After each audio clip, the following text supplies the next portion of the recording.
Attends quelques minutes que les derniers arrivent. 29, 36. Ouais, j'étais en train de mourir de chaud. En fait, vous voyez pas, mais à côté, j'ai un petit poêle à bois, mais il consomme fort.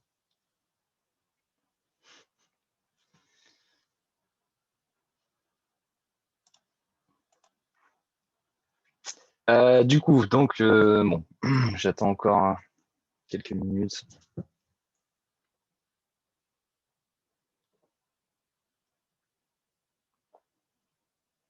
Peut-être qu'on en a perdu quelques-uns à la pause. Donc, je rappelle, donc là, ça va être, voilà, je vais vous donner le sujet. Vous avez 30 minutes.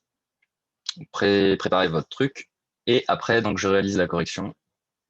Sachant que je rappelle, hein, mais il n'y a pas une seule correction qui existe. Hein. Il peut y avoir plusieurs manières de traiter un sujet. En fait, tout dépend vraiment de comment vous définissez les termes et sur quoi vous axez votre sujet. Donc ça, c'est extrêmement important voilà, pour encadrer votre développement. L'introduction, hein, il y en a certains encore que j'ai pu corriger qui ne développent pas assez l'introduction. L'introduction, c'est vraiment, voilà, pour être vraiment honnête avec vous, hein, l'introduction, vous êtes quasiment sûr que le correcteur va la lire à 100%. Pour ce qui est du développement, il y a des parties où voilà, on va essayer en tant que correcteur finalement, d'aller plus vite. Donc miser énormément sur l'introduction. Finalement, à partir du moment où on lit l'introduction et la conclusion, on peut savoir si vous avez traité le sujet dans sa globalité, ou en tout cas si vous l'avez correctement encadré, et si vous avez expliqué pourquoi vous le délimitez de cette manière. Donc, le sujet est suivant, donc je vous rappelle 30 minutes, hein. Donc thème sur le secret. Donc, renforcement du cadre sécuritaire, donc un obstacle à la vie privée. Donc, qui questionne finalement hein, le rapport du citoyen au secret, face finalement voilà, cette idée de lutter contre finalement l'insécurité. Quelle est la place pour cette liberté hein, donc qui prend part aussi dans finalement avec les outils numériques. Oui. Ah mais vous l'avez pas, mais non, mais pardon, je l'ai mis dans le chat. Ok. En fait, c'est genre de moi à tous les conférenciers, mais vous n'êtes pas perdu. Hop, je le remets.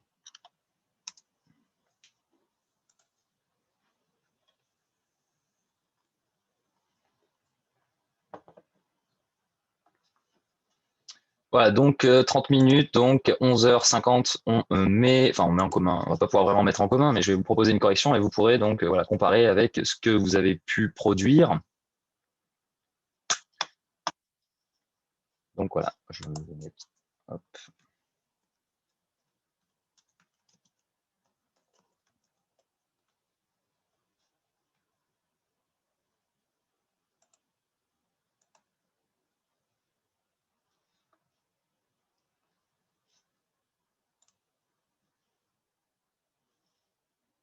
Donc 11h50 correction. Et donc cet après-midi, je vous donnerai, voilà, sous cette même forme, je vous donnerai donc un cours. Je vous donnerai un sujet pardon, sur la Révolution que je corrigerai donc par la suite cet après-midi. Ça va fonctionner sous cette forme-là, hein. 2 heures de cours en alternant donc secret et révolution. Traiter aussi pourquoi des thématiques, je me demande, je pense que je vous ferai peut-être un petit topo aussi sur cette idée d'essence. Puisque bon, il y en a, voilà, c'est eu quelques copies, mais j'en ai pas corrigé beaucoup hein, sur celle-là. Mais... Oui, c'est ça qui est prévu donc tous les jours. C'est ça qui est prévu tous les jours. On m'a demandé vraiment explicitement de vous faire de la pratique. Bon, après, il y en a toujours pour qui c'est plus sympathique que d'autres.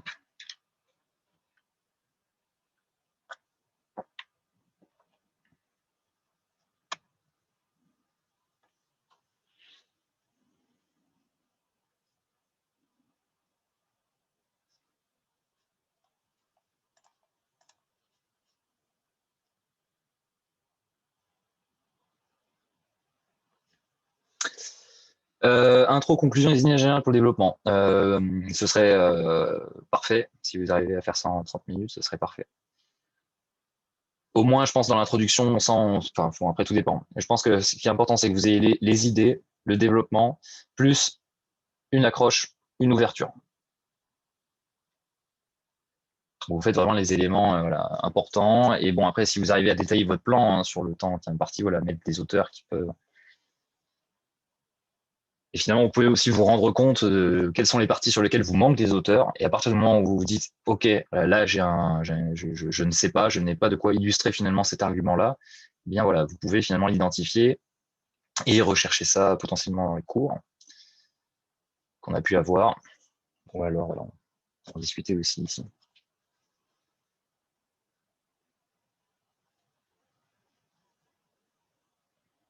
Donc, mise en commun 11h50.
Bien.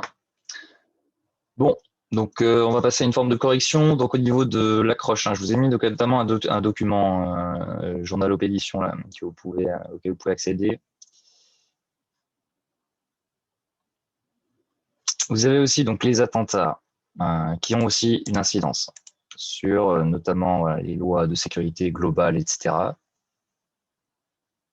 Donc, vous pouvez aussi énoncer potentiellement Orwell dans le sens où ça peut être pertinent si vous le reliez notamment à Snowden. Bon, en tout cas par rapport à son rapport justement de Snowden hein, à 1984. Pareil, ouais, 2015, hein, ça fonctionne aussi hein, avec donc Charlie Hebdo, sentiment d'insécurité. On va voir que de toute façon, ça va faire partie notamment dans la correction du plan. Bon, sur le lien entre Snowden et Orwell, je vous le donne, hein, parce que dans le sens où bon, ça rajoute un peu de, c'est-à-dire que bon, Orwell hein, est souvent voilà, l'exemple hein, qu'on voit maintes et maintes fois. Là, c'est l'idée, c'est que Snowden hein, conçoit et parle justement d'Orwell. Donc, je vous ai mis là ce que je vous ai mis dans le chat. Hein, Snowden donc est persuadé que la surveillance voilà, dans le monde aujourd'hui est beaucoup plus imprévisible et dangereuse. Alors, notamment sûrement parce que les moyens de télécommunication sont voilà, bien plus importants aujourd'hui. Question donc voilà, de la protection des données entre guillemets. La loi sur la sécurité globale vient d'être adoptée. Alors en fait, je vous avoue que sur la loi de la sécurité globale, si ce n'est pour ce qu'il est voilà, du journalisme, du fait de pouvoir filmer les policiers, je sais pas de tout, parce que ça a beaucoup évolué. Je sais qu'il y a eu des amendements qui ont été faits, qu'il y a eu des modifications. Ça rentre, ça rentre d'une certaine manière dans cette idée-là. Alors j'ai plus justement la personnalité qui parle justement de cette idée que la fin justement des conflits extérieurs fait qu'on a dû rediriger le budget finalement vers l'intérieur et le justifier en fait par des politiques justement de sécurité. Euh, donc voilà, la notion notamment du sentiment d'insécurité qui va être plus ou moins grande selon finalement les statistiques que l'on utilise et donc donc Cambridge Analytica ça fonctionne aussi. Donc sur justement l'idée de l'instauration de la caméra, hein, c'est extrêmement intéressant. Effectivement, cette idée que on va rechercher une sécurité dans le sens de pouvoir que ce soit finalement comme un moyen dissuasif euh, pour ne pas se faire voler. Le fait de savoir qu'il y a la caméra, il y a deux problèmes par rapport à ça. Déjà, c'est que lorsque vous mettez des caméras, en fait, si vous voulez, vous ne luttez pas contre la criminalité ou etc. Vous la déplacez et cette criminalité va se déployer dans des endroits qui sont non visibles par la caméra. Question aussi effectivement de la liberté, hein, du fait que ben voilà, quelqu'un derrière justement cette caméra regarde les images et donc ça pose question au niveau de la liberté individuelle. Pour vous dire, et moi, je crois que je vous ai déjà raconté, certains en tout cas, voilà, j'avais regardé, il y avait une amie à moi qui organisait un espèce de conseil, un espèce de conseil municipal, enfin bref, une réunion entre élus et le maire, donc dans une commune ils sont plus de 20 000 habitants, je crois.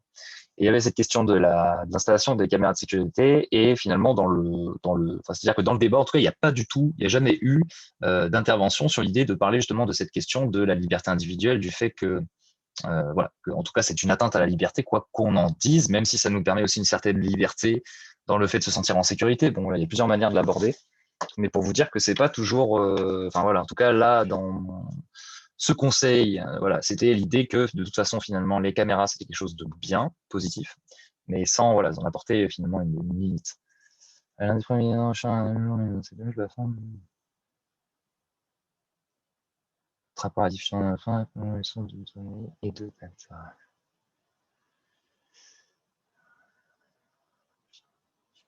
oui, mais du coup, alors ouais. Après, faut que vous arriviez vraiment à le lier à la question de la sécurité quand même, parce que du coup, c'est l'idée que, au nom de la sécurité, est-ce que finalement, on fait pas disparaître les secrets des individus?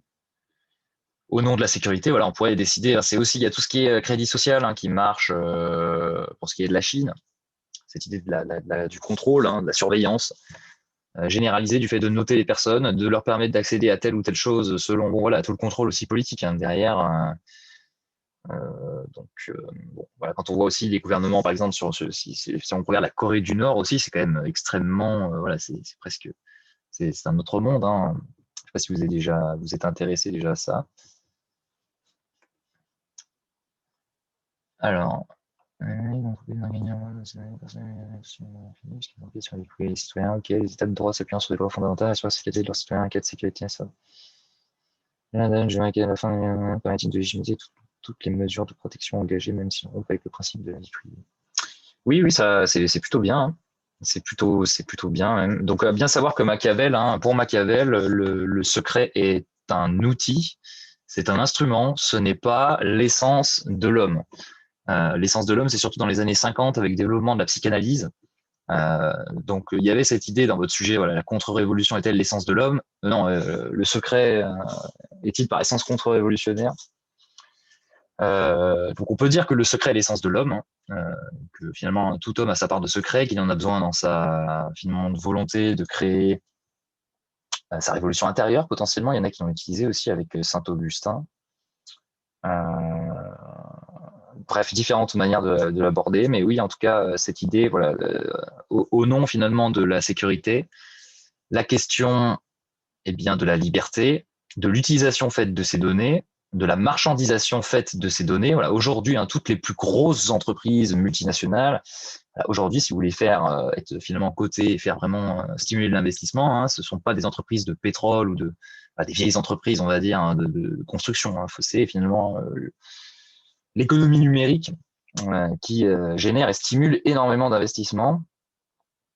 Fichier S en France, oui, vous pouvez l'introduire aussi. De toute façon, tout ce qui relève finalement du terrorisme ou de cette nouvelle finalement menace de frappe indirecte, qui est aussi qu'on peut rapprocher d'une forme de révolution au sens que l'État islamique refuse, ou alors contre-révolutionnaire au sens de cette idée d'universalisme. Hein. Non, nous ne sommes pas tous les mêmes. Voilà, il y a des cultures différentes qui existent, en tout cas contre cette idée que voilà, il y aurait une seule manière de vivre dans ce monde mondialisé. On peut prendre comme accroche sur une citation sur la vie privée qui est primordiale. Oui, vous pouvez prendre. En fait, il y a plusieurs manières hein, de l'aborder. Vous pouvez prendre une citation, vous pouvez citer un auteur qui traite du sujet. Hein. Je vous ai mis le document avec notamment cette idée de la nouvelle surveillance généralisée depuis Snowden, ou en tout cas l'affaire qui révèle qu'il peut y avoir des écoutes. Donc voilà, c'est même la question presque de la liberté. On nous vend finalement l'industrie numérique hein, comme étant finalement émancipateur. Dans un sens, on peut dire que ça l'est si on prend le cas d'une certaine manière de la culture, de l'information, hein, l'accès à la culture. Voilà, c'est le prolongement un peu des Lumières dans le sens de l'encyclopédie. C'est-à-dire qu'on pourrait rapprocher finalement Internet d'une forme d'émancipation de l'individu. Mais finalement, on se rend compte que toute activité finalement faite, même dans cette idée d'émancipation, hein, va procurer des données qui vont potentiellement être marchandables et donc qui stimulent il y a un moteur économique derrière. Donc plusieurs manières d'adapter ça sur cette question de la sécurité.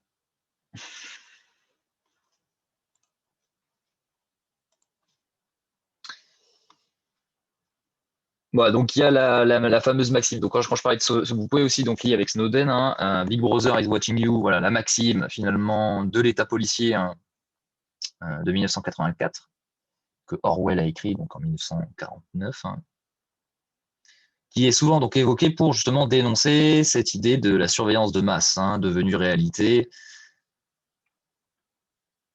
Alors, comme je disais, hein, tout ce qui est aussi crédit social en Chine, qui a été notamment dépeint aussi par un épisode de Black Mirror, que vous avez peut-être pour certains vu. Donc voilà, on est aussi dans cette société où on note un peu tout. Hein. C'est ça d'ailleurs, ça revient dans la culture, comment dire, j'allais dire presque néolibérale, dans le sens où plus vous avez de statistiques, plus vous avez d'informations, plus vous pouvez adapter votre stratégie marketing, cibler les personnes finalement qui vont être sensibles à votre publicité. Donc la publicité ciblée, hein, c'est-à-dire qu'avant c'était extrêmement compliqué pour savoir quel était finalement votre profil. C'est-à-dire que voilà, on envoyait dans votre boîte aux lettres une publicité, puis il y avait une chance sur 20 que finalement vous soyez un potentiel acheteur. À partir du moment où on sait ce que vous aimez, quelles sont vos recherches, on peut vous proposer des produits dans lesquels on augmente nos taux de chance de vous vendre des produits bien plus forts. Minority Report. Alors, Minority Report, je sais que c'est. Enfin, le nom me dit quelque chose, mais je ne saurais pas. Alors, le tableau que Macron a mis à l'Élysée de Shepard Ferret. Alors, j'ai pas entendu, ça c'était il y a longtemps. Alors, je vais regarder ce que c'est.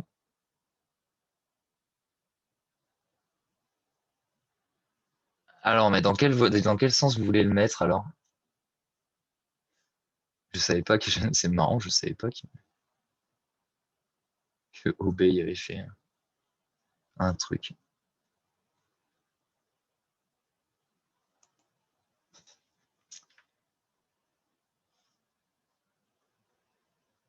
Du coup, vous voulez faire référence par rapport à quelle idée Ah, Café Calabas, c'est tout. Ouais, j'avais jamais vu, c'est marrant. Hein, c'est marrant là, pour le coup. J'étais passé à côté de cette info.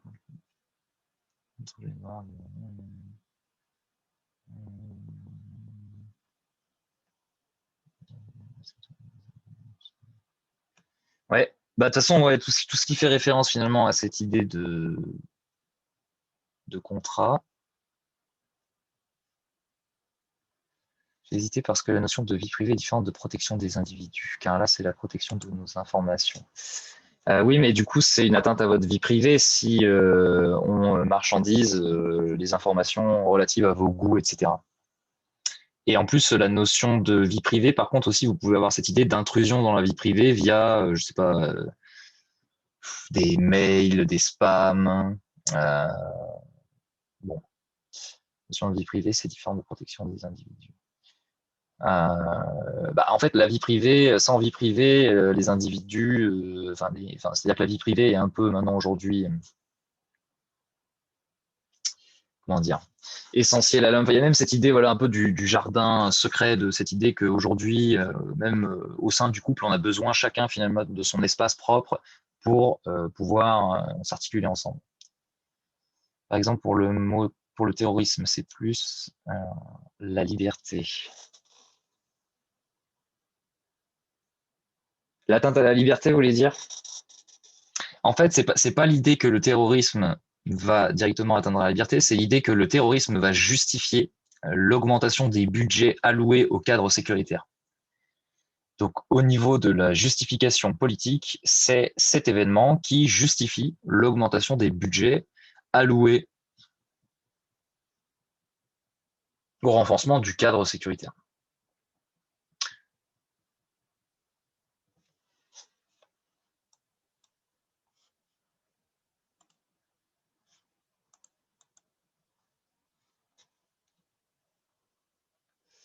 Donc, cette idée que finalement,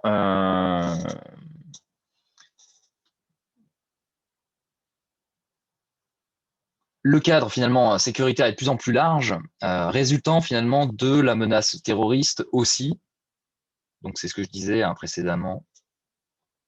Et donc cette montée en puissance, si vous voulez, de l'État policier, montée en force de l'État policier, hein, est parfois donc présentée comme une menace contre la vie privée.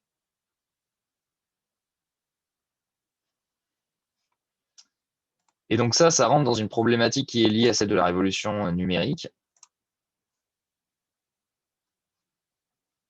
puisque les moyens ne sont plus les mêmes. Donc problématique est la suivante.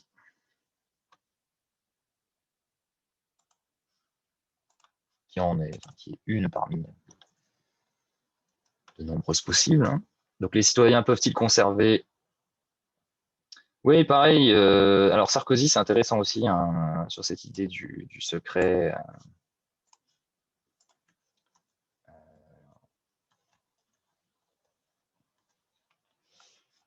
Alors, attention, c'est Sarkozy avec un Z à la fin.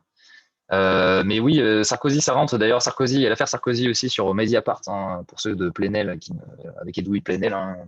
Donc il y a Cahuzac. Et c'est-à-dire que même si finalement il est, c'est-à-dire que plutôt représenté, enfin comment dire, traitement des thématiques, etc., plutôt à gauche.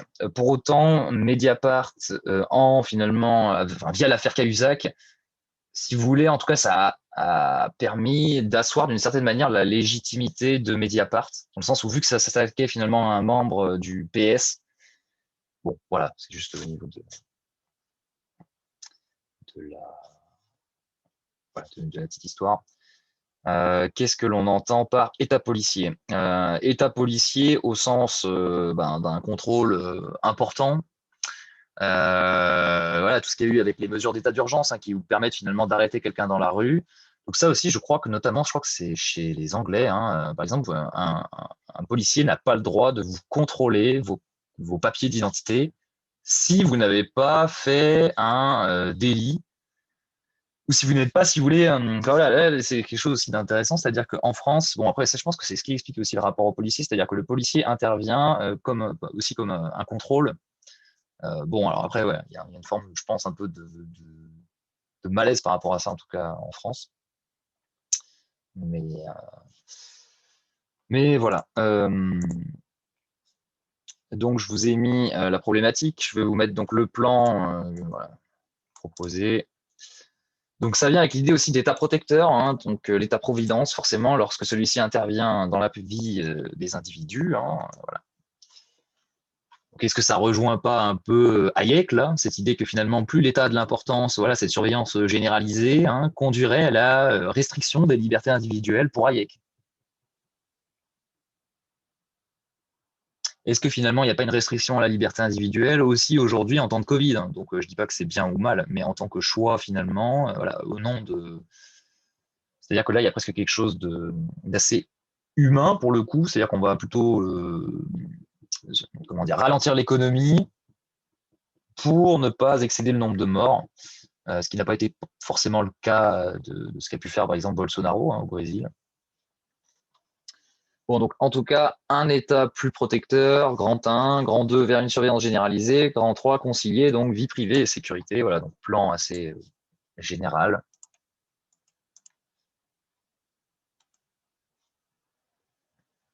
Donc, première idée derrière ça, c'est l'idée notamment du monopole de la violence légitime. On en a parlé ce matin avec Weber, sociologue allemand. Weber, l'État voilà, garantit la sécurité des citoyens. C'est la seule force qui possède la violence légitime.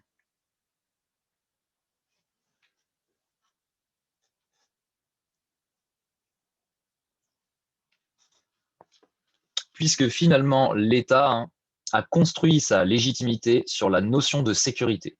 L'État a construit sa légitimité sur la notion de sécurité.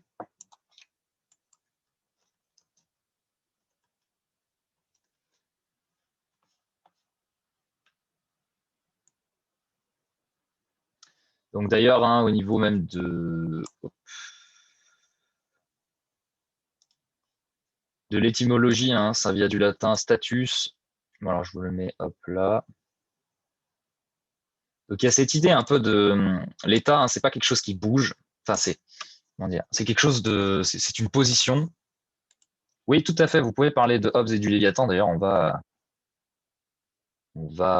oui, vous pouvez, Maria, je sais pas si, enfin, oui, vous pouvez, je sais pas si vous pouvez, en fait. Si vous pouvez, bah, si vous voulez, allez-y, je sais pas si vous pouvez discuter ou si c'est programmé pour. Je sais pas comment c'est pas moi qui programme les séances, là, l'armature. C'est à vous de m'accepter. Bah, j'ai pas de.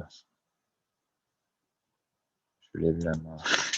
J'avoue, Ah, alors, permettre de parler. Ok, yes. Oui. Oui, bonjour monsieur. Moi, Bonjour. C'est le même problème avec le terrorisme, par exemple. Là, vous avez parlé des restrictions là, pour le Covid. Mais enfin, pour moi, Oui. ça réduit nos libertés, mais en quoi ça atteint notre sphère privée?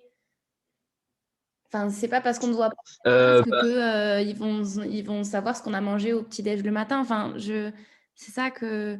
alors, sur le masque, pour le Covid, Oui, par exemple, enfin, en quoi ça c'est un ouais. obstacle à notre Bah, vie privée? par exemple, vous avez tout ce qui est l'application Stop Covid qui récolte des données sur vous. Donc voilà l'application. Donc après c'est comment dire. Enfin, tout dépend comment vous le concevez, parce qu'on pourrait dire que par exemple, ça atteint aussi. Bon, après, c'est pas vraiment la vie privée, mais votre liberté, par exemple, de commerce est atteinte. Vous ne pouvez pas finalement ouvrir votre commerce si vous êtes frappé par l'interdiction. Mais bon, après, bon, là, ouais, on s'éloigne un petit peu du sujet. Mais enfin, le terrorisme, c'est l'idée qu'en fait, c'est pas tant, enfin, c'est pas l'idée que c'est la lutte contre le terrorisme qui fait, c'est-à-dire en tant que tel, la recherche, par exemple, sur les réseaux, etc. C'est plus que ça va justifier en fait un budget qui va être enfin, consacré à la sécurité intérieure.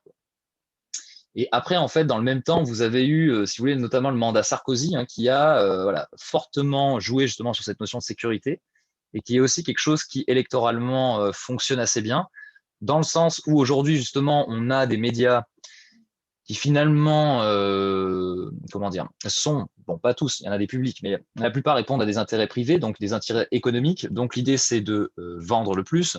Donc finalement, l'information qui maintient l'auditeur en ligne, c'est l'information, comment dire, un peu scandaleuse, ce qui fait débat.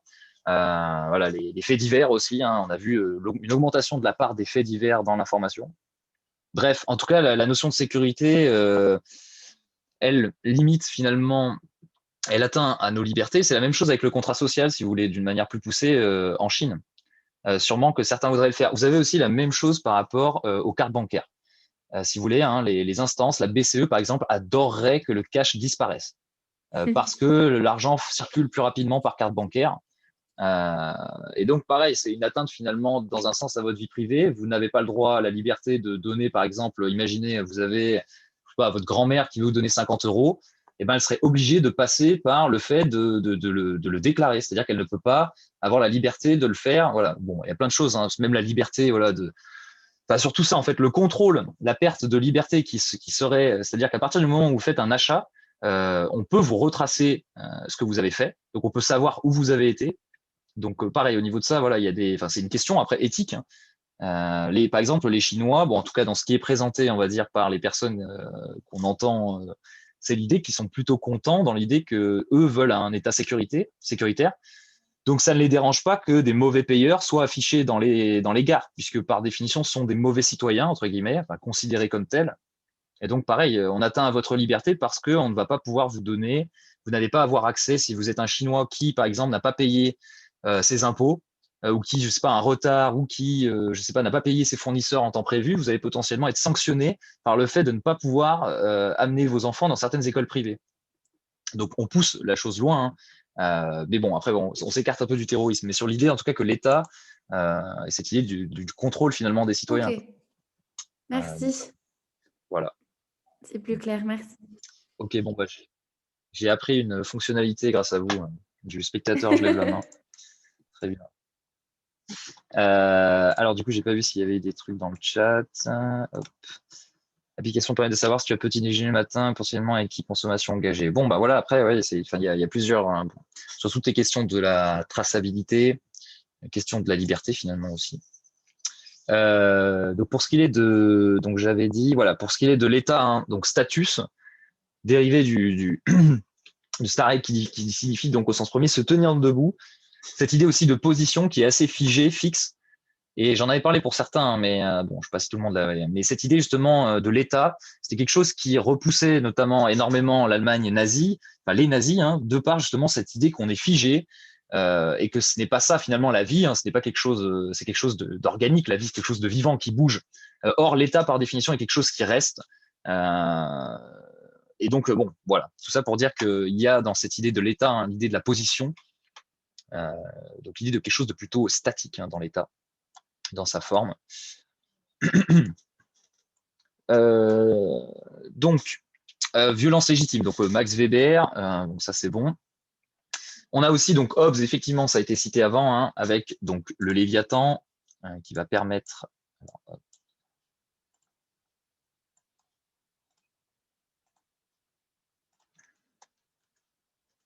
qui est cité aussi.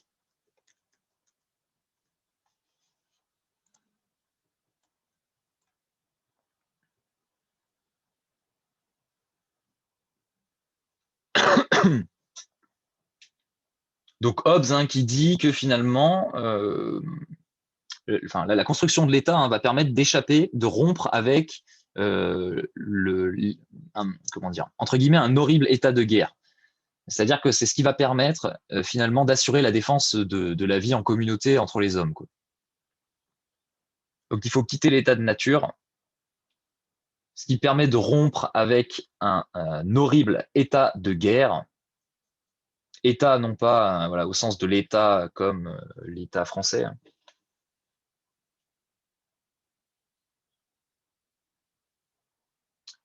Et donc à cet état de guerre, hein, se substitue donc le Léviathan. Donc ce monstre, hein, qui est créé par l'homme, et ça pour assurer sa propre défense, enfin sa défense, voilà, dans la société, dans la vie en société.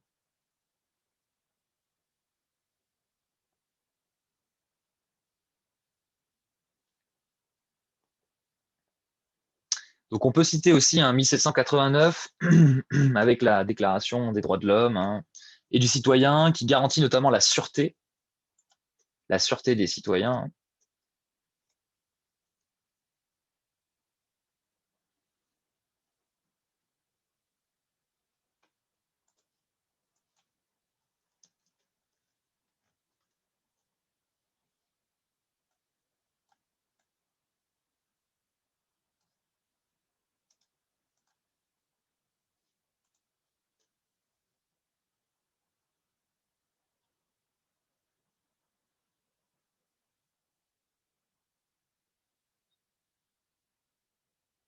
Donc on a notamment en France, on peut citer aussi la loi Perfit 1981, donc fin du septennat de VGE, Valéry Giscard d'Estaing.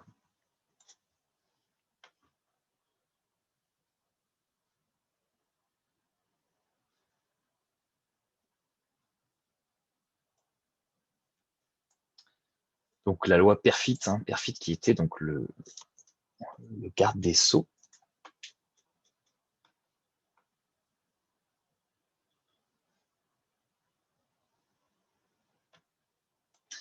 Et donc, hein, quelles sont les conséquences de cette loi? Oui, 2018 aussi, vous pouvez le mettre. Bon, il y en a plusieurs. De toute façon, l'évolution voilà, juridique, euh, qui voilà, se fait toujours avec un temps de retard, hein, par rapport à la réalité, ça je le rappelle. Bon, c'est toujours, ça paraît finalement d'une certaine manière normale. Mais donc on a en tout cas cette nouvelle loi, un Perfit, donc de 81, qui va notamment étendre tout ce qui concerne donc les prérogatives, les domaines d'action finalement de la police, de la gendarmerie, en matière notamment de contrôle d'identité.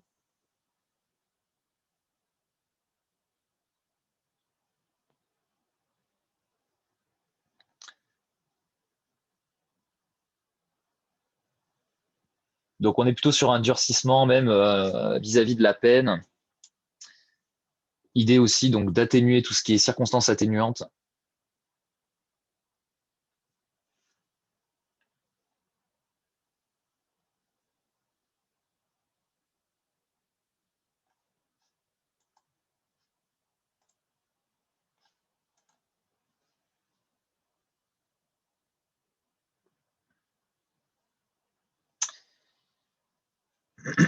Et donc, hein, voilà, pour remplir finalement cette mission, en tout cas de protection, de sécurité, l'État, hein, dispose donc de moyens importants, considérables. L'idée aussi que les forces de police, hein, doivent maintenir l'ordre public.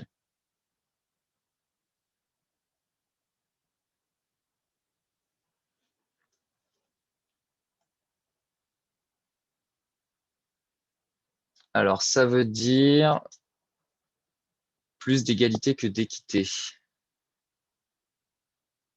Par rapport à quoi, du coup, plus d'égalité que d'équité?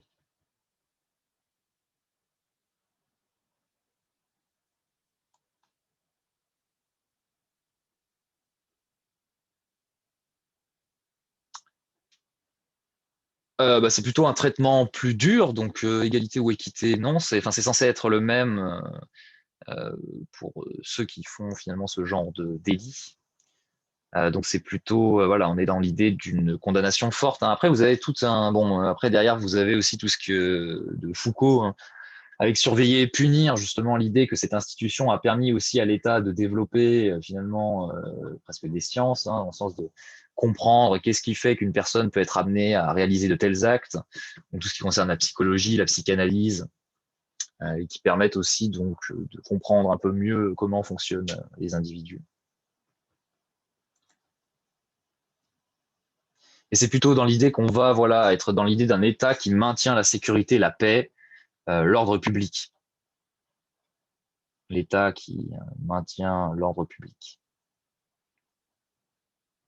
Sarkozy avait beaucoup développé autour de ça, hein. Il y avait cette idée de passer, je crois qu'il y avait une petite phrase qu'il avait notamment à l'époque pas mal secouée, c'était quand il avait dit qu'il voulait passer, je sais plus quel, qu'il voulait passer au Karcher, quoi.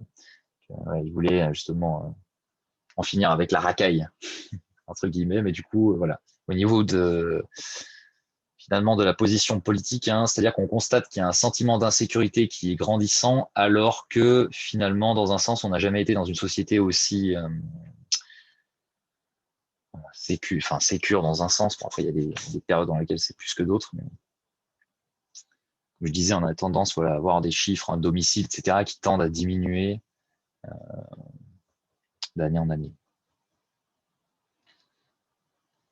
Donc, on a aussi tout ce qui est service de renseignement, donc au-delà, hein, de tout ce qui est plan Vigipirate, etc. Donc, notamment la DGSI pour ce qui est de la sécurité intérieure, la DGSI, chargée donc de la surveillance, hein, des individus. Donc, des individus potentiellement aussi, voilà, qui peuvent être potentiellement dangereux, mais voilà, si finalement ils ne le sont pas, c'est une atteinte à la vie privée. Donc, en tout cas, la DGSI, hein, chargée de la surveillance des individus et chargée aussi de limiter les menaces contre donc les institutions et contre les personnes. Donc voilà, en ça, finalement, le secret, la police maintient l'ordre établi, hein. Voilà, finalement, l'institution n'a pas intérêt à ce qu'elle change, car finalement, les personnes qui sont dans l'institution occupent aussi une place qui leur est favorable. À partir du moment où vous voulez renverser l'ordre établi et que vous êtes dans le haut de la pyramide, vous savez que potentiellement, vous allez y perdre avec cette révolution. Donc c'est là que, voilà, que rentre le paradoxe. On a aussi donc une multiplication des menaces.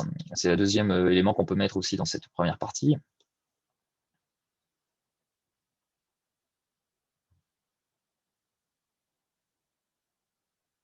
Donc,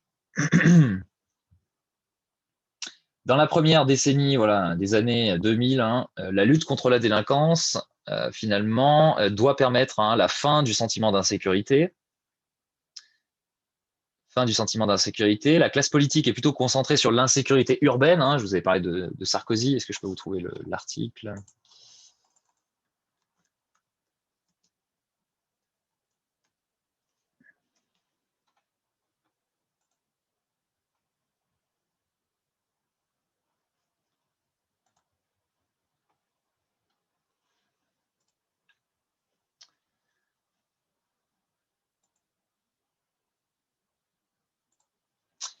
Oui, donc bon, le rôle des médias, donc ça aussi c'est toujours bon, c'est l'idée que finalement pourquoi alimenter cette peur? En fait, si on se demande pourquoi, quel est l'intérêt? Finalement, c'est surtout un intérêt économique, hein. C'est-à-dire que malheureusement, voilà, les individus sont sensibles aux choses qui sont choquantes. C'est-à-dire qu'on va vous parler, on va vous faire un JT où on vous parle de la politique, je sais pas, bref, la politique exercée au Danemark, voilà, aux Pays-Bas. Bref, ça va intéresser assez peu de personnes. Alors que si on montre, voilà, des images chocs, hein, voilà, ça retient l'attention. On reste devant notre téléviseur, on s'insurge et finalement, voilà, on suscite de l'émotion. Or, l'émotion, hein, c'est ce qui nous fait aussi rester finalement devant notre téléviseur. Donc la question après, c'est la motivation. Quel est le rôle finalement du journaliste, hein? Est-ce que voilà, bon, c'est toujours la question de l'indépendance, hein, la question de la subjectivité, même si on peut penser que enfin, en tout cas, l'objectivité totale n'existe pas, hein. Mais ah oui, il y avait eu ça aussi comme la phrase de Sarkozy.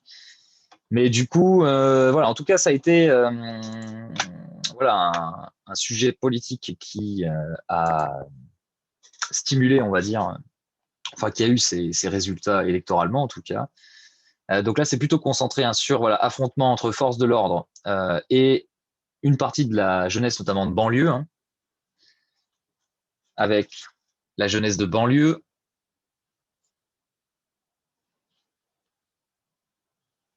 Sachant que Nicolas Sarkozy a été ministre de l'Intérieur entre 2005 et 2007. Donc, sous Chirac. Et donc, c'est aussi ça qui lui a permis d'accéder à la présidence de la République. Donc, cette idée de miser sur la question de la sécurité.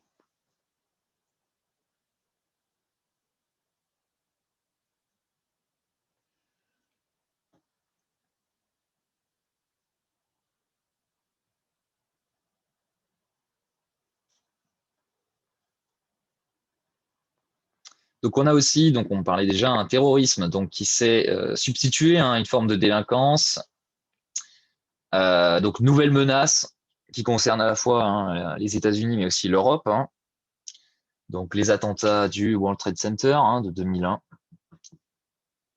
Voilà, donc ça, par exemple, je vais vous dire que quand j'étais petit, mais je m'en souviens encore vraiment, quoi. C'était un peu la panique. On s'est dit, qu'est-ce qui va se passer? Bref, gros moment.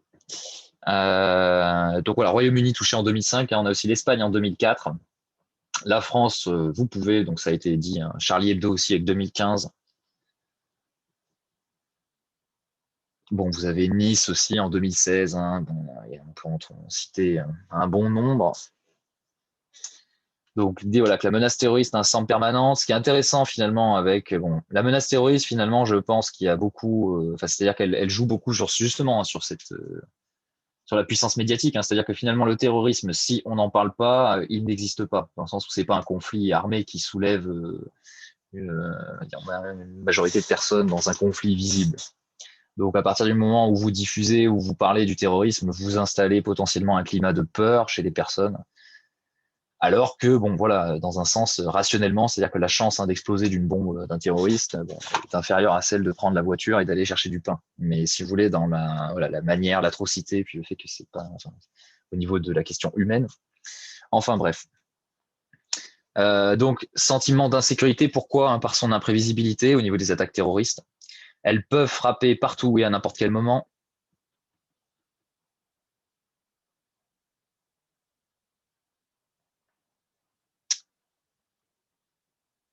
Donc on peut penser qu'il y a des attaques, en tout cas de moins en moins sophistiquées au niveau des moyens mis en œuvre, de par un certain affaiblissement de l'État islamique. Ouais, Hypercacher, Bataclan. Vous avez aussi donc voilà, Nice, juillet 2016, Camion Bélier. Camion Bélier. On a eu aussi des attaques au couteau. Bon, il y en a eu plusieurs, je n'ai plus exactement les dates. Mais voilà, tout ce qui est finalement ce genre d'attaque, on peut se dire que, dans un sens, toute politique finalement sécuritaire, comment dire, si ce n'est dans le fait de détecter la personne qui va probablement le faire, ça a peu de, enfin, en tout cas, les mesures sécuritaires au sens de mettre des effectifs, c'est plutôt inefficace quand on peut avoir quelqu'un qui à tout moment voilà, va sortir un couteau et assassiner 3 personnes. Donc, l'imprévisibilité de la chose.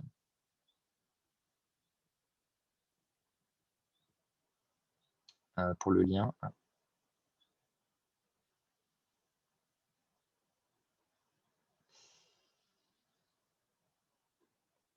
Donc vous avez aussi un renforcement donc, du cadre répressif.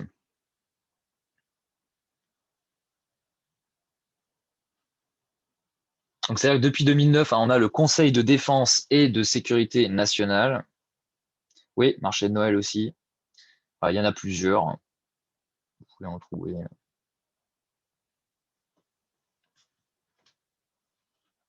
Donc Conseil de défense et de sécurité nationale, 2009.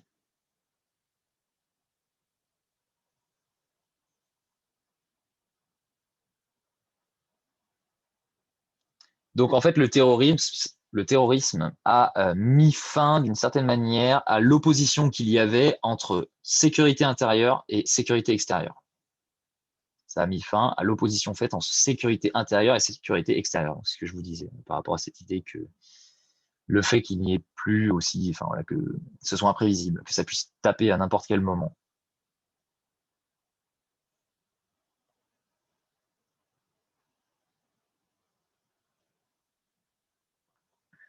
Donc voilà, en fait, depuis 2012 aussi, on a des lois qui ont été adoptées pour renforcer donc l'arsenal pénal et administratif. Donc davantage finalement d'outils de surveillance.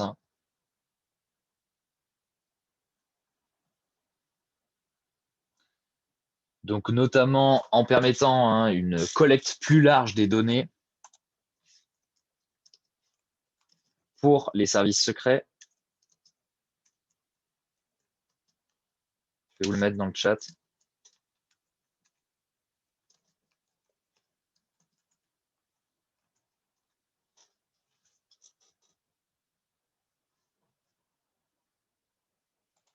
On a aussi la loi qui permet de poser donc des micros ou des caméras chez les particuliers.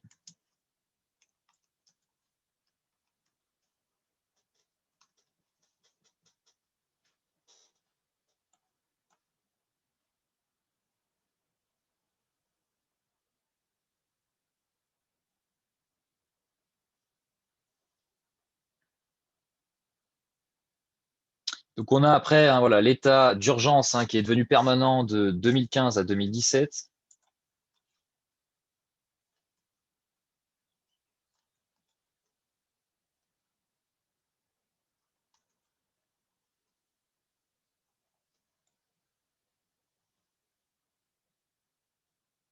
Et donc à la base, à l'origine, cet état d'urgence, c'est un régime dérogatoire qui a été créé donc en 1955 pendant la guerre d'Algérie. Donc c'était dans un certain contexte. Donc en 1955, l'état d'urgence pendant la guerre d'Algérie qui accorde donc des pouvoirs supplémentaires aux forces de l'ordre.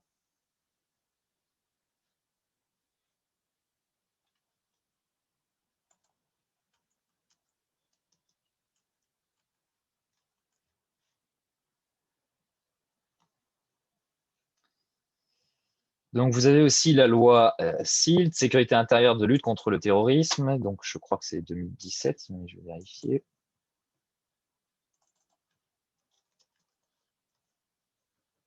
2017, ouais.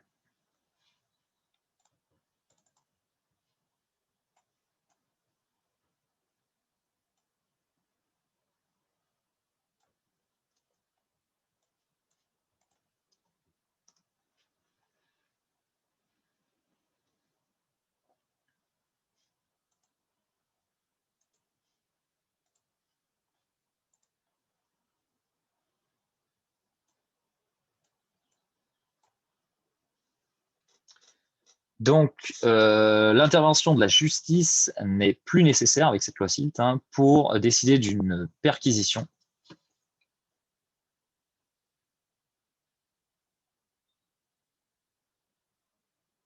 Et on peut aussi définir des zones de protection, interdire des spectacles ou des réunions qui pourraient provoquer donc du désordre.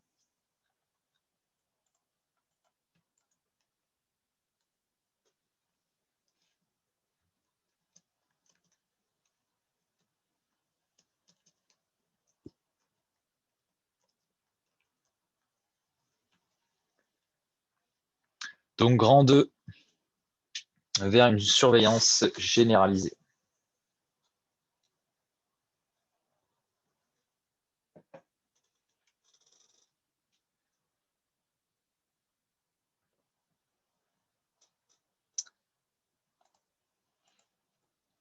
Premier élément, donc argument, on peut dire. Donc la question de la restriction des libertés.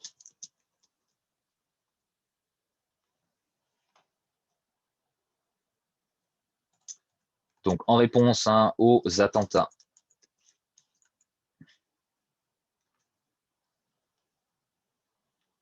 Alors, par Bush,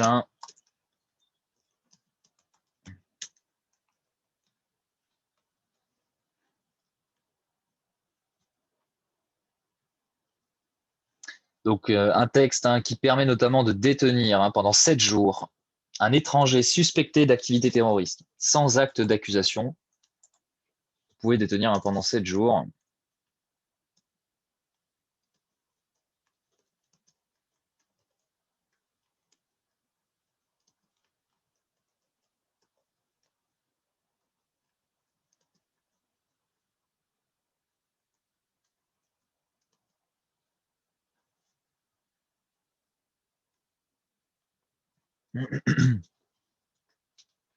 Donc voilà, des personnes suspectées de terrorisme peuvent être arrêtées, inculpées et détenues.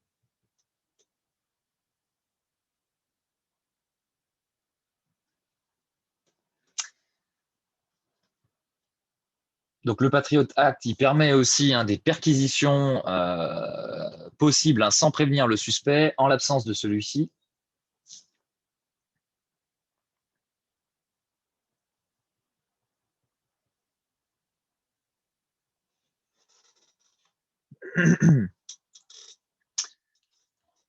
Donc en France, sur toujours cette loi SILT, les perquisitions au domicile facilitées, elles peuvent s'accompagner aussi de saisies pour exploiter les données, les appareils numériques.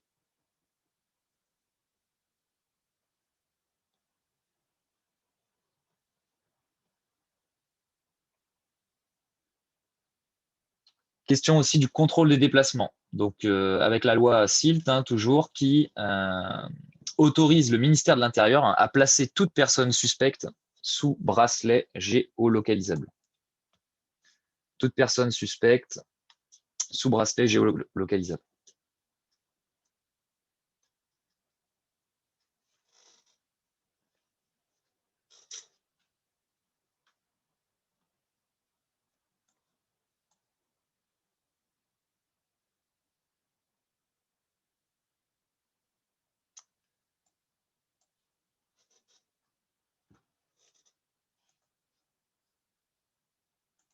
Deuxième élément, argument, le contrôle donc, des appareils technologiques. Le contrôle des appareils technologiques.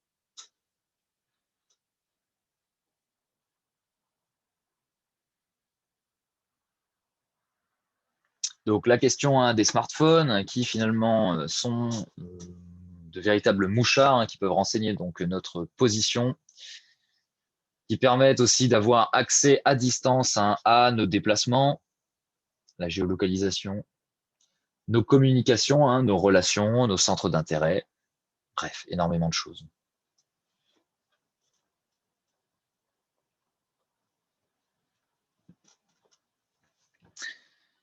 Donc, il y a une facilité finalement qui est permise par le progrès technologique, la révolution numérique, qui permet finalement le développement de l'écoute, de la surveillance, pour des budgets de plus en plus faibles. Informations détenues par l'État ou plutôt les entreprises privées. Sur les smartphones, sur les mouchards,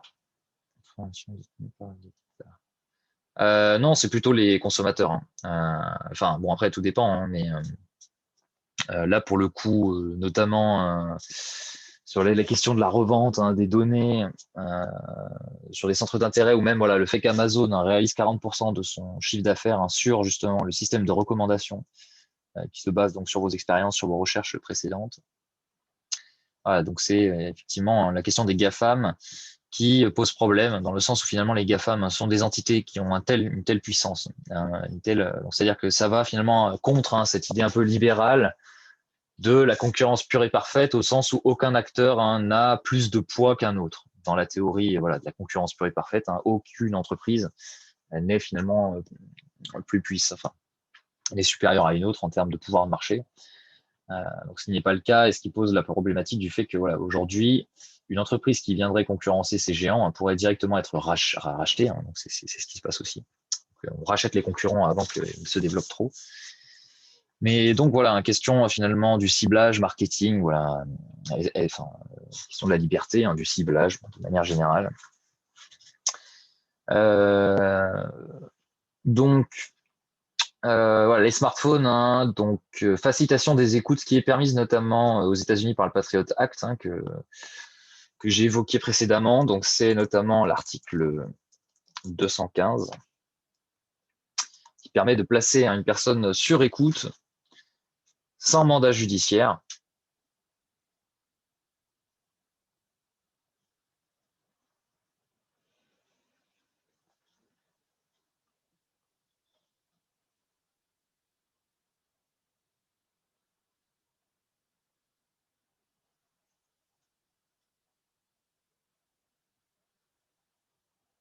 Donc on peut citer aussi notamment Theresa May hein, pour donc, les Britanniques, qui était donc en 2017 un ministre de l'Intérieur et qui défendait un projet de loi hein, pour permettre notamment aux policiers des services de renseignement d'accéder à l'historique de navigation Internet de tous les Britanniques. D'accéder à l'historique de navigation Internet de tous les Britanniques.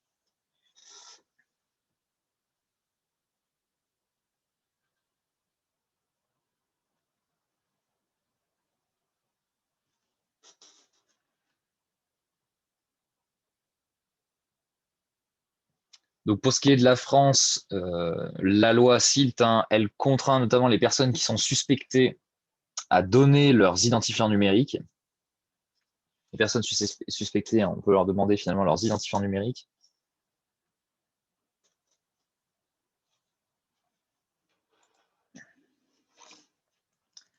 Autre élément, argument.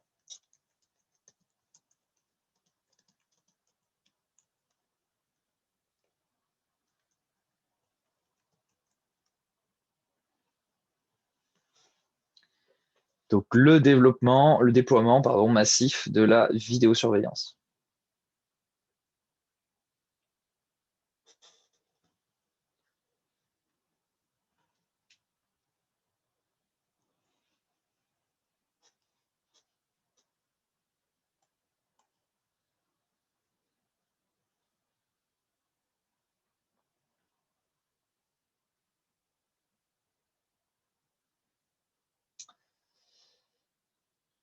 Donc voilà, la question de justement cette vidéosurveillance, donc question justement de l'équipement en caméra. Donc en France, hein, on a aujourd'hui 80% des villes moyennes qui sont équipées de la vidéosurveillance aujourd'hui, alors que c'était une soixantaine de communes hein, en 1999. 60 communes en 1999.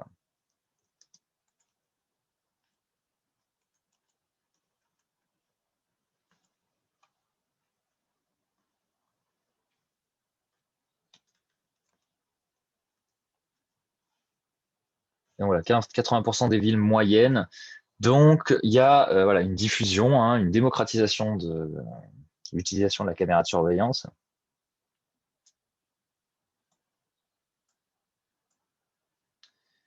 On a des villes qui ont placé hein, notamment la question de la vidéosurveillance hein, au cœur de la politique sécuritaire. Alors c'est notamment le cas pour ceux qui connaissent Estrosi hein, à Nice.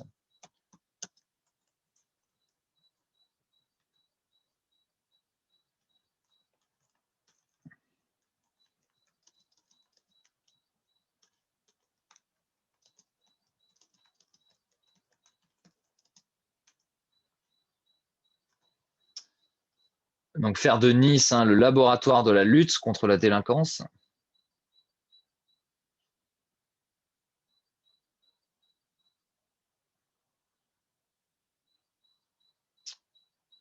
Vous êtes en train de me faire une blague là.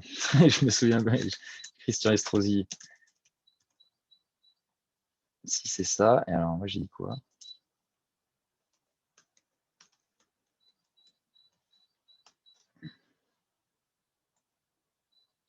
Je sais pas pourquoi j'ai. Je sais pas pourquoi j'ai ça. Ouais. Si c'est ça. Ouais.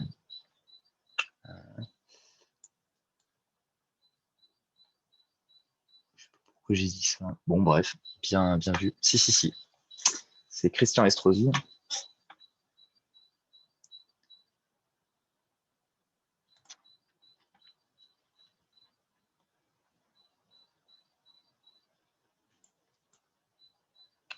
C'est étrange. Ah, membre Les Républicains.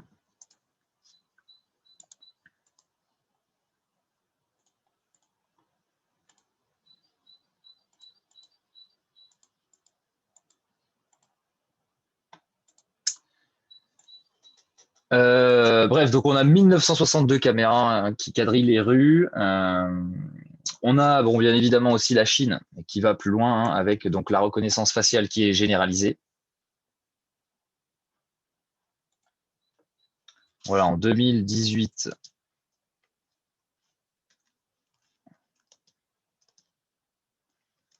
173 millions. Ouais.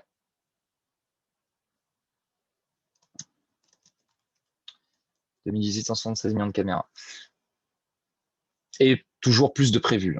Donc voilà, vous avez par exemple hein, des visages, des piétons qui sont affichés. Si vous ne respectez pas, par exemple, les feux rouges, hein, on affiche votre visage sur un écran géant.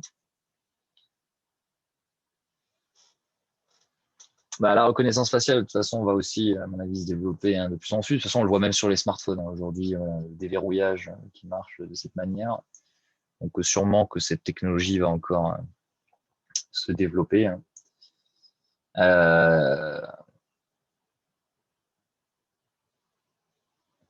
Cybercensure en Chine et en Russie. Ouais, ouais. C'est sûr que bon, là d'ailleurs, hein, Poutine, ouais, c'est le nouveau climat de tension. Je pense que les relations entre Américains et Soviétiques vont être un peu bousculées par l'arrivée de Biden pour le coup. Voilà, donc il y a la reconnaissance faciale qui a été aussi testée sur des lunettes connectées pour des policiers, hein, pour détecter voilà, d'éventuels suspects. Hein. Imaginez, hein, vous avez votre paire de lunettes et vous pouvez détecter le visage d'un recherché. Donc pareil, après question hein, voilà, de la liberté. Si vous contestez le pouvoir, eh bien directement on peut vous identifier, on peut tracer vos conversations, on peut savoir de quel bord politique vous êtes. Et à partir de ce moment-là, eh bien on peut vous neutraliser. Hein, donc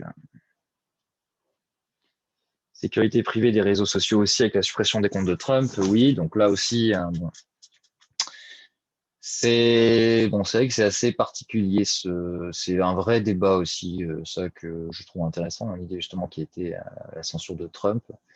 Même si bon, il semblerait que finalement le retrait temporaire était justifié dans le sens où Twitter aurait pu être attaqué juridiquement du fait que c'est via sa plateforme hein, qu'il y a eu invitation à déborder au Capitole. Mais par contre, hein, dans un sens démocratique, couper finalement l'outil démocratique de Trump, en sens Twitter, dans le sens où c'est son outil principal de communication. Et donc voilà, ouais, quel intérêt, quelle est la place finalement du politique, enfin et du privé du coup qui, qui interfère dans le public. C'est 176 millions de caméras hein, et il y en a voilà encore 3 fois plus qui était prévu à l'époque, donc ça c'était en 2018. Ils en prévoyaient 300 millions de plus, donc là, je sais pas où ça en est. Oui, qui auront plus des intérêts lucratifs. Donc ça, c'est toujours, bah, de toute façon, ça c'est à partir du moment où vous êtes payé par quelqu'un qui a certains intérêts, on peut penser que vous n'allez pas critiquer votre employeur. Voilà, c'est toujours la question de l'indépendance un peu. Donc, on va finir sur la troisième partie, donc concilier vie privée et sécurité.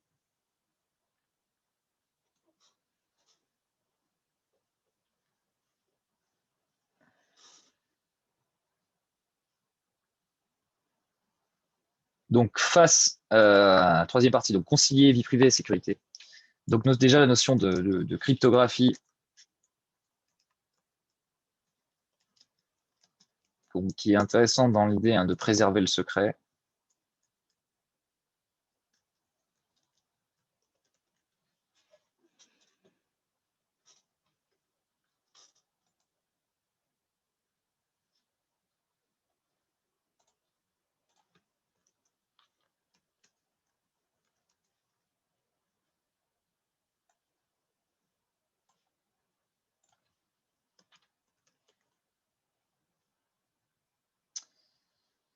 Donc notamment cryptographie hein, qui vient donc étymologiquement du grec kruptos.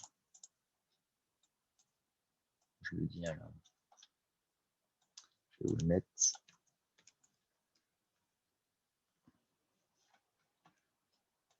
Donc en grec hein, qui signifie donc secret.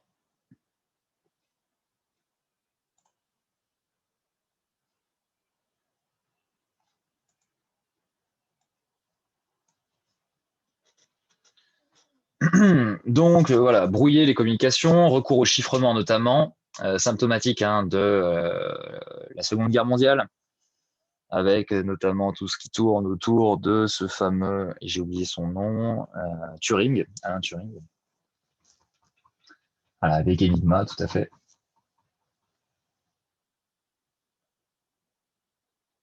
C'est ça, Turing, ouais.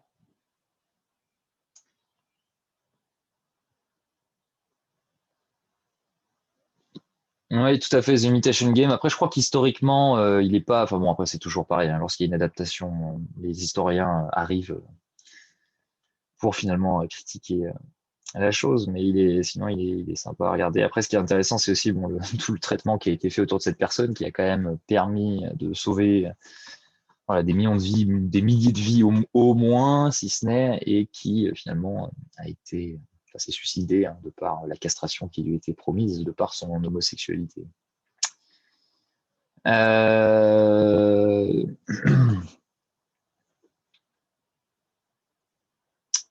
Donc, pour tout ce qui est de la communication cryptée, vous avez l'application notamment Telegram qui favorise ce type de communication et qui justement, bon alors je crois qu'il y a eu d'ailleurs un truc il n'y a pas longtemps où c'était sur Signal, je sais plus.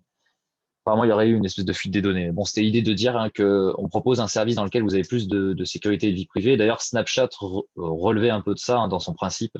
C'est-à-dire que vous envoyez quelque chose, ça disparaît après.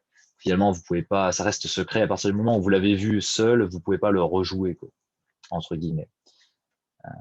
Donc, bon.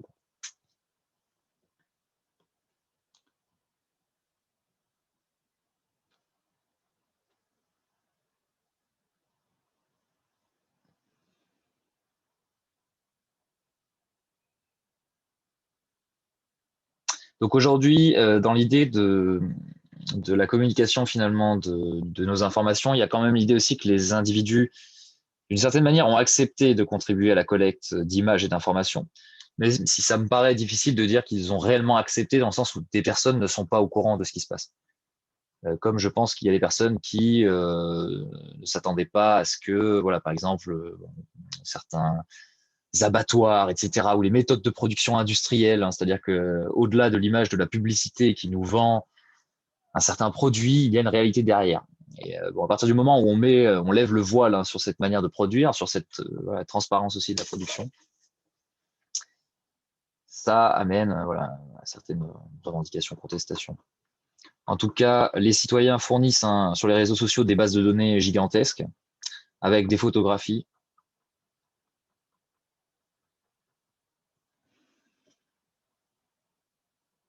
Et donc finalement, ces acteurs privés aujourd'hui, donc les GAFAM, rivalisent d'une certaine manière avec les États.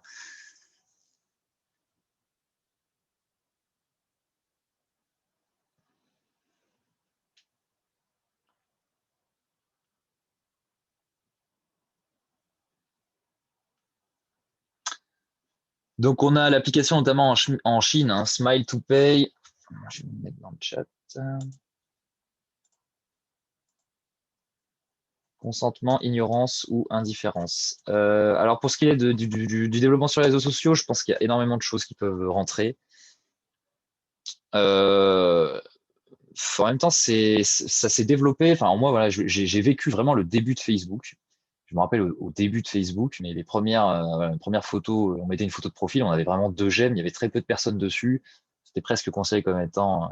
Je me rappelle, il y avait un espèce de truc qui marchait à l'époque, c'était vous deviez répondre à 30 questions sur des amis que vous aviez Facebook, et après vous pouviez découvrir des réponses que les autres avaient fait sur vous. Donc, je pense qu'il y a aussi, ça vient dans cette idée un peu, j'allais dire, de guidance au sens de la révolution des identités. On s'affirme comme identité, bon, sur les réseaux. Bon, alors, dans le sens, la différence entre l'image que l'on reflète et l'image que l'on est, et qu'est-ce que l'on veut faire paraître, c'est-à-dire qu'il y a cette idée-là aussi. Ignorance, sûrement un peu d'ignorance dans le sens où, voilà, on utilise tous, par exemple, de la technologie. Pour autant, bon voilà, j'en ai fait un peu, mais je serais pas capable d'en refaire. Mais est-ce qu'on est capable de faire du codage ou de comprendre comment fonctionne un algorithme? Donc, est-ce que finalement, on n'est pas dépendant de la technologie d'une certaine manière, dans le sens où il faudrait sûrement se l'approprier pour la maîtriser, la comprendre? C'est ce qui est déployé, enfin, c'est déploré plutôt Ce qui est déploré par certains, avec notamment, voilà, j'avais cité la fabrique du crétin digital, dans le sens où simplement nous donner des outils numériques et surtout à des jeunes, si on ne leur explique, enfin, si on ne leur explique pas les limites de cela, et qu'on reste sur une perception marketing du fait qu'on nous vante voilà, tel ou tel smartphone comme étant un objet révolutionnaire et qu'on n'a pas du recul dessus pour se dire bah oui, mais déjà ce smartphone, voilà, la question des données qu'il y a dessus, la question peut-être aussi des métaux rares qui sont extraits, quelle en est la composition, quel est le moteur derrière, bref, il y a énormément de choses qu'on peut se poser, donc ignorance, sûrement un peu indifférence. Je pense que certains sont je pense pas qu'il y ait beaucoup de personnes qui aient rien à cacher, hein. Je pense que potentiellement, si on recherche vraiment tous dans nos failles, on peut trouver potentiellement du tort. Donc à partir du moment où on peut vous limiter ou vous détruire, hein, dans un sens, hein, si vous êtes révolutionnaire ou contre le système, à partir du moment où on peut vous identifier en tant qu'individu. Donc deuxième élément, dernier, donc un retour aux sources, point d'interrogation.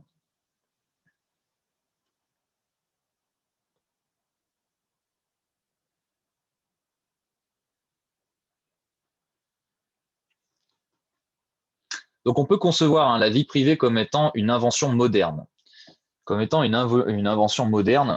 le sens, je vous avais dit que voilà, la vie privée, c'est surtout aussi avec le développement, l'urbanisation des villes que va se développer la vie privée. Dans le sens où avant, il y avait quand même cette idée que vous alliez au village, si vous n'alliez pas à l'église, par exemple le dimanche, vous étiez sanctionné, on va dire socialement. Donc cette vie privée, cette intimité, elle se développe surtout dans les villes parce que finalement, l'autorité ne peut pas contrôler tous les individus qui sont présents dans une ville, de par la densité finalement de la population. Donc c'est d'une certaine manière la ville, l'industrialisation qui a permis de créer l'anonymat. Industrialisation, développement de la ville, qui permet de créer l'anonymat. On ne peut pas contrôler les mœurs, ce qui se passe dans tel ou tel appartement en ville, parce que finalement, il y a cette foule urbaine et qu'il n'est pas possible de contrôler tout le monde.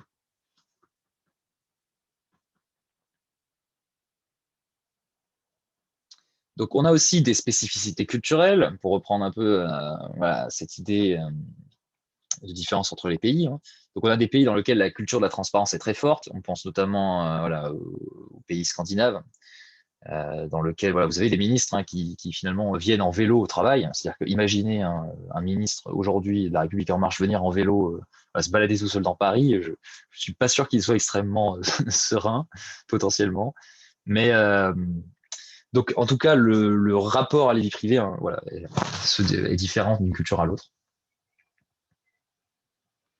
Donc si finalement on a des individus qui déplore la restriction de la liberté, ou en tout cas cette idée qu'on s'insère dans notre vie privée, la plupart, ou en tout cas un bon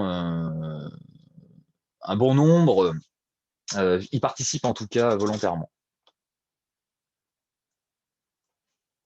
Ils participent donc volontairement.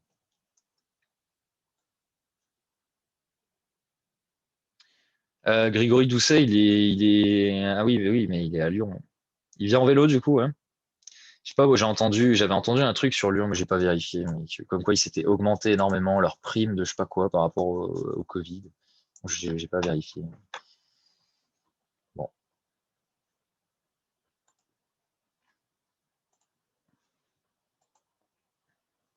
C'est intéressant aussi la réception je vous raconte aussi une petite anecdote sur justement l'élection des Verts.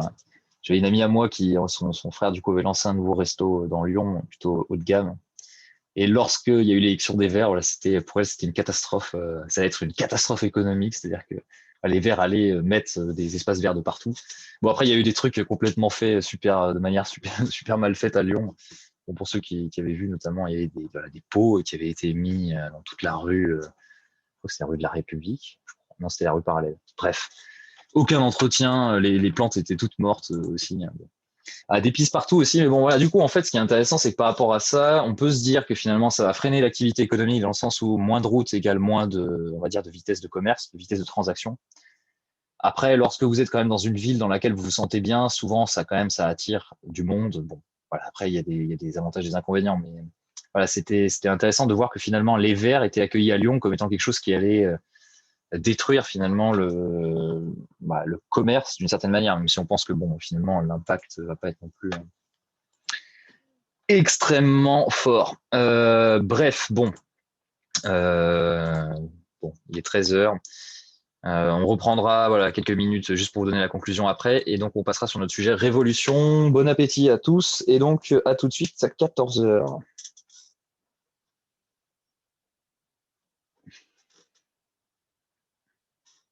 Bon appétit.